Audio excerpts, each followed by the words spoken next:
अब तो रास्ते पर आपको चलना पड़ेगा, तभी कल्याण होगा। तमाम लोग यहाँ ढोंगी पाखंडी कहते हैं कि रास्ता पर चलने कोई जरूरत नहीं है, तुम खाली हमारी बात को सुनो और बस तुम्हारा भला हो जाएगा। तो लोगों ने धीरे धीरे आदत बना लिया कि सुन लो भला हो जाएगा, सुन लीजिए भला हो जाएगा। भला इसलिए होता नहीं। विद्या के मंदिर में अपनी औलादों को भेजकर, विद्या के मंदिर में अपने बच्चों को भेजकर, और माँ जो है गुरु बनकर अपने बच्चों का लालन पालन करे। समाज की उन्नति और समाज का विकास समाज के बच्चों से नापा जाता है, महिलाओं से नापा जाता है। हमारे बच्चों में जब बढ़िया शिक्षा, बढ़िया संस्कार होंगे और बुद्ध का पावन ज्ञान जब इन औलादों को मिलेगा तो इनको कोई ढोंग में, कोई पाखंड में, कोई अंधविश्वास में इन औलादों को फंसा नहीं पाएगा। इसका उद्देश्य है, ये इस कथा का मुख्य विचार है। और बाबा साहब अम्बेडकर ऐसे भारत को बनाना चाहते थे, बुद्ध के सपनों का भारत बनाना चाहते थे। तो आपसी कला को छोड़कर और जो बुराइयां हैं इनको छोड़कर मानव का जीवन हम अपने जीवन में महान बनाएं। मानव दुनिया में महान है, लेकिन वो अच्छे कर्मों को जब करता है तब महान है। सब पापस्य अकरणीय कुशलस्य उपसंपदा। पाली भाषा में भगवान बुद्ध कहते हैं सब पापस्य अकरणीय कुशलस्य उपसंपदा सच्चित्र पर्योदपनं एतं बुद्धानुशासनम्। ये मानव, ये प्राणी, ये संसार के लोगों, सब पापस्य अकरणीय, सब प्रकार के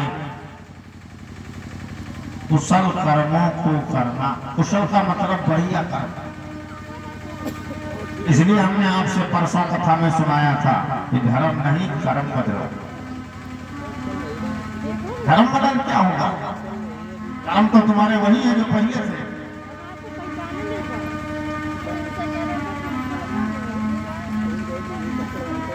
सब पापस्य करणीय कुशलस्य उपसंपदा।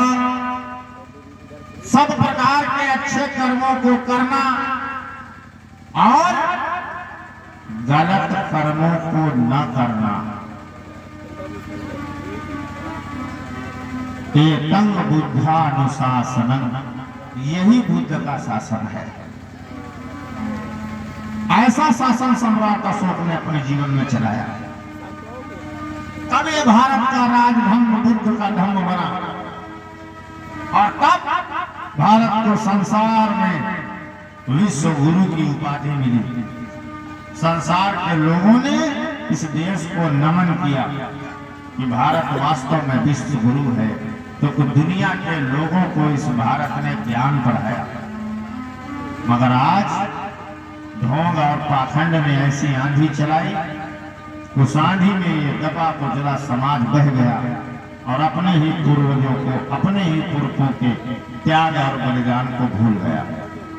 इसलिए इस मंच के माध्यम से हम समाज के समस्त लोगों को, माताओं, बहनों को, बुजुर्गों को, बच्चों को, बेटियों को इस संदेश देना चाहता हूं कि बुद्ध को अपने जीवन में उतारिए, बुद्ध के विचारों को अपनी जिंदगी में अपनाइए और बुद्ध के मार्ग पर चलकर ही पुनः यह दुख, दर्द, गरीबी समाप्त होगा और आने वाले भविष्य में अच्छे समाज का निर्माण होगा।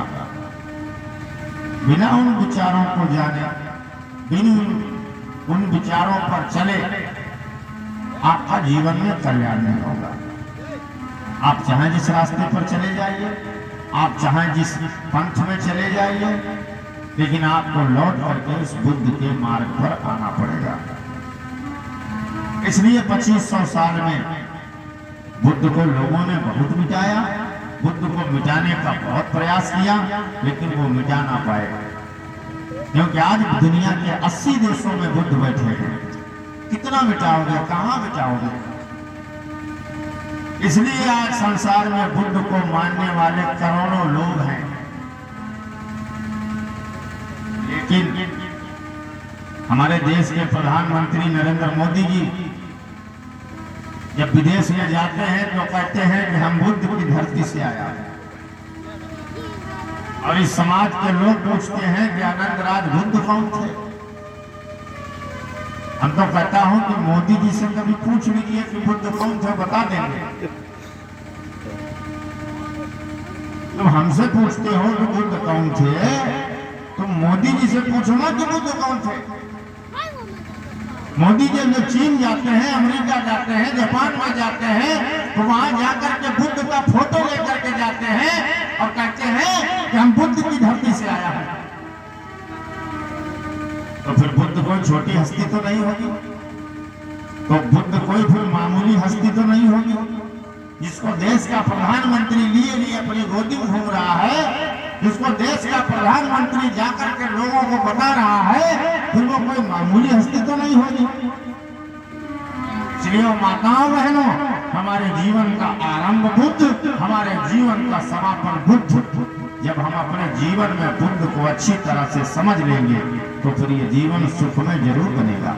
जब बुराइयों को हम त्याग ही देंगे, जब छोड़ ही देंगे, तो फिर हमारी जिंदगी को खुशहाल बनने से कौन रोक सकता है? हमारी बुराइयों ने ही तो हमें बांट रखा है, हमारी बुराइयों ने तो हमें मजबूर बना रखा है। जैसे कोई आदमी शराब पीता है, उदाहरण के लिए कह रहा हूं, जैसे कोई आदमी शराब पीता, अब शराब पीने की उसने बुराई को सीखा है, अब उसकी बुराई उसको कहां तक ले जाएगी? अब पता नहीं कहां तक खींच करके ले जाएगी।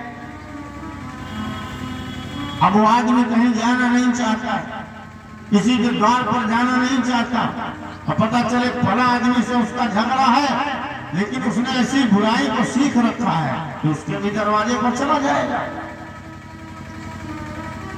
तो हमारा दुश्मन कोई मनुष्य नहीं है, हमारी बुराइयां हमारी दुश्मन है,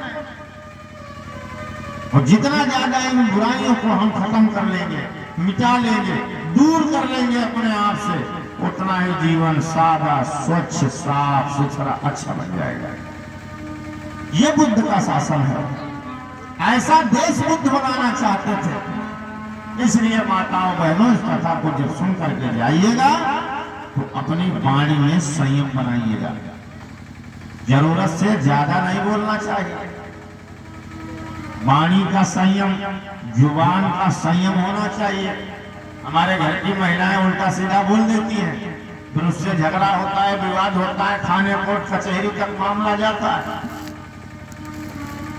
तो वाणी में संयम बनाओ और अपने मन में संयम बनाओ।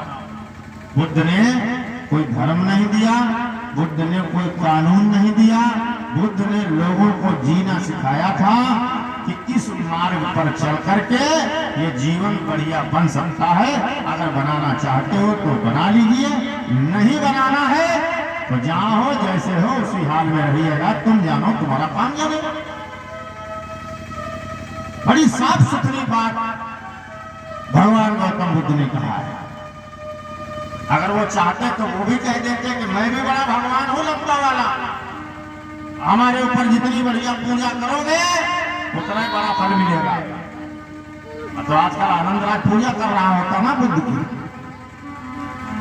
ऐसे तमाम देवी देवता भगवान पूजे जाते हैं, लेकिन बुद्ध ने सीधे सीधे कह दिया कि मेरी पूजा करने से तुमको कुछ नहीं मिलेगा, मेरे बताए हुए मार्ग पर चलो, अपने जीवन को शुद्ध और सच्चा बनाओ, आप समाज से अलग नजर आने लगेंगे। इसलिए अपने बच्चों को बुद्ध का ज्ञान सिखाइए, इसलिए अपने बच्चों को बाबा साहब के विचारों को बताइए, इसलिए अपने बच्चों को माता सावित्रीबाई ज्योतिबा फूले के त्याग और बलिदान के बारे में बताइए, ताकि बड़े होकर ये तुमसे न कहें कि हमको क्यों नहीं बताया।